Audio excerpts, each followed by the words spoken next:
बाबा ऐसा ना कहा करें, वो अपने हैं हमारे, खैर थोड़ी हैं। शादी से पहले तो तुम इतनी हिमायती नहीं थी उन लोगों की। क्योंकि शादी से पहले आपके सामने उनका जिक्र करने में वाकई डर लगता था। लेकिन बाबा आप मान क्यों नहीं जाते कि वो दोनों बुरी नहीं है? हाँ, सिर्फ बाप ही बुरा है। मैं ऐसे कब कह रही हूँ बाबा? मैं तो ये कह रही हूँ कि वो दोनों हमारी बहुत इज्जत करते हैं, बहुत इज्जत देते हैं हमें। देनी भी चाहिए। बस करते हैं आशिर। अच्छा छोड़ो सानिया, चलो कोई और बात करते हैं। वही मामा मैं चलती हूँ। अच्छा बाबा अगर आप जाके निम्रा को मुबारकबाद देंगे ना, मुझे बहुत अच्छा लगेगा। अल्लाह हाफ़िज़। ओके बेटा, चलो।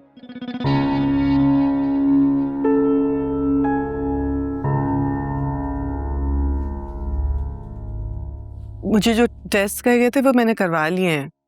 सुनिएगा, नहीं मुझे पता ये करना है कि अपॉइंटमेंट किस तरह मिल सकती है डॉक्टर से? फोन पे हो जाएगी कंफर्म? आप कल की प्लीज कंफर्म कर दें फिर। नहीं ठीक है, नहीं कोई बात नहीं, आप ठीक है कल की कितने बजे की? Thank you.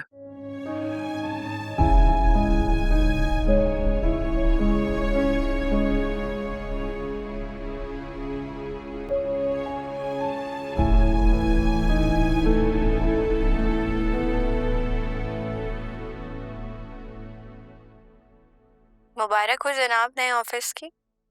Thank you Nimra, seriously it's lovely.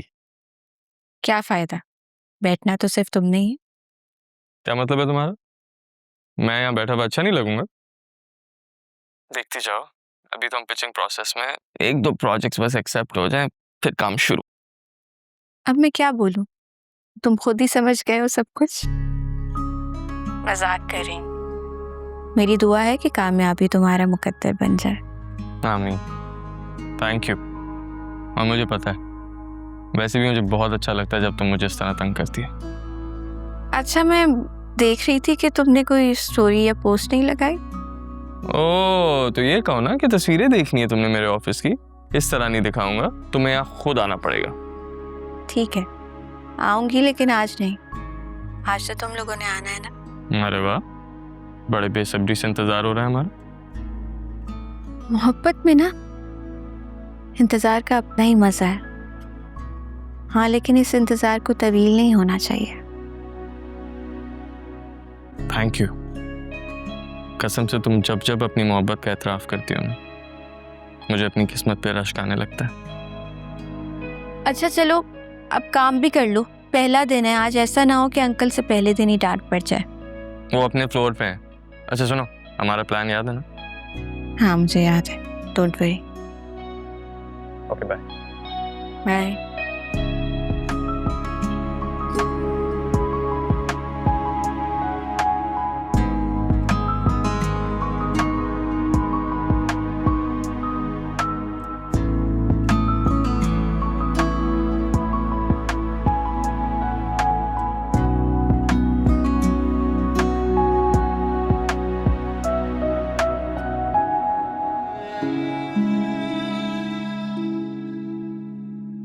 मैं मानता हूँ कि अम्मी की तुमसे मोहब्बत बहुत ज़्यादा है। वो तुम्हारे हर दुख तकलीफ़ में तुम्हारे साथ खड़ी होती हैं। पानी से भी तुम्हारा रिश्ता जुड़ गया, अच्छी बात है।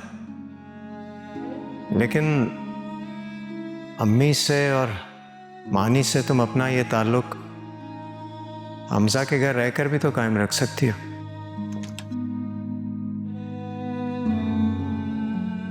दानिया, क्या हुआ दानिया? रो क्यों रही हो तुम? बहजाद ने कुछ कहा था उसे?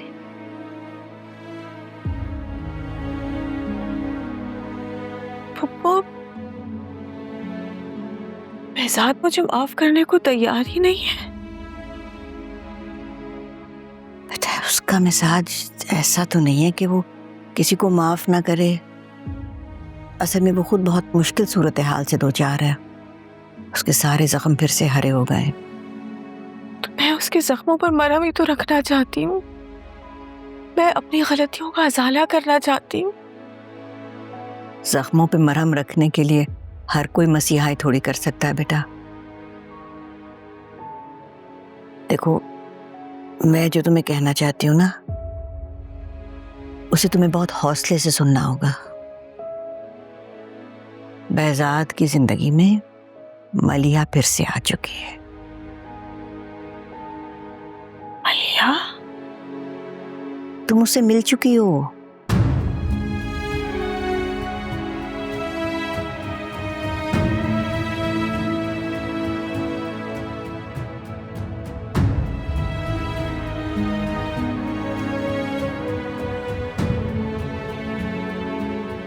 निम्रा के घर गई थी ना तुम? जिससे तुम मिली थी वो निम्रा की मां नहीं थी।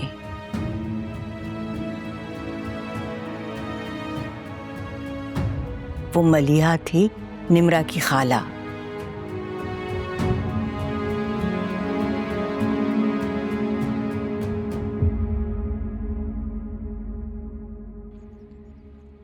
वैसे सानिया ने गलत नहीं कहा, हमें जाना चाहिए निम्रा को मुबारकबाद देने के लिए। उसे तुम्हें कॉल करके रिजल्ट बताने की तौफीक नहीं हुई और तुम उसे मुबारक देने के लिए तड़प रही हो।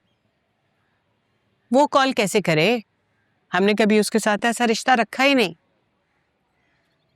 बस अब मुझे दे दो इल्जाम फौरन से।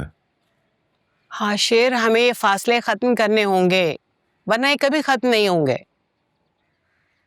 देखो, मुझे बार बार उसके सामने जाकर शर्मिंदा होने का कोई शौक नहीं है। तुम्हें बहुत ख्वाहिश हो रही है, तुम चली जाओ। हमेशा मैं ही चली जाऊं? ये तो फिर इस बात पे मजीद मोहर होगी कि आप उसके साथ कोई ताल्लुक नहीं रखना चाहते। मैं रखना चाहता हूं, लेकिन वो नहीं रखना चाहती। आशिर, मैं निम्रा को वापस लाना चाहती हूँ। अगर मैं जबरदस्ती कर सकता होता तो उसे कब का ले आता। ये तब तक नहीं होगा जब तक तुम्हारी बहन उसके ऊपर से कब्जा नहीं छोड़ेगी। जबरदस्ती तो वो भी नहीं कर सकती आशिर। खुद तो वो याशियों में पड़ी है और हमारी बेटी को हमसे ही काट के रख दिया है। इसलिए तो कहती हूँ कि मिलना मिलाना रखें, शायद कभी निम्रा का दिल नर्म पड़ जाए। ऐसे हालात में तो कभी भी यहाँ आना नहीं चाहेगी। और एक बार मलिहा की शादी होगी ना बहजाद से, तो निम्रा बिल्कुल अकेली रह जाएगी। वो निम्रा को भी बहजाद के घर की बहू बनाना चाहती है। बड़ी पक्की खिलाड़ी की तरह गेम खेली है तुम्हारी बहन ने। मुझे तो डर है कि वो अपने चक्करों में कहीं हमारी बेटी को बर्बाद ना कर दे। बेटी की फिक्र है, लेकिन बेटी से मिलना पसंद नहीं।